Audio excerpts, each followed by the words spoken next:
Келгенде алғашқы мектепке білмейтін әріпте оқыдық біз, ертегіде үйретті оны әріппе. Сен алғаш алғанда әліппені қызығып қарай бердің әріптерге. Мен үшін жұмбақ болып қалар ма еді, ұстазым оның кілтін алып берді. Әліппе білім бұлағы, әліппе өмір шырағы, әліппе білім көзі, әліппе мұғалімнің асыл сөзі. Әке, шеше, артынсен, бізге үйреттің әліппе, бізге нағыз жақынсың, сенен білдік әріпті. Неге еді айғаш мектепке, үлгісі еді ғайыпте, оқыдық қады, үйреткен оны әліппе.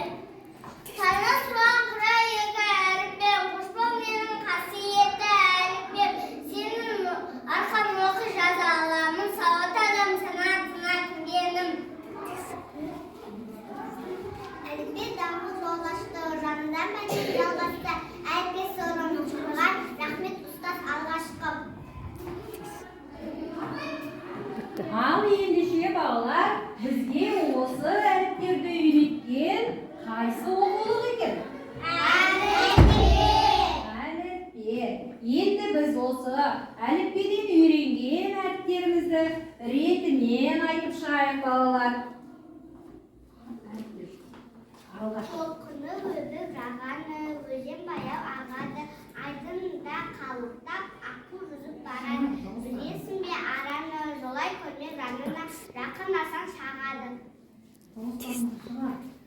Кейде басма тұрғындап, жұлдыздары жынымдап, байқоңырдан ұшады, ракета дуылдап.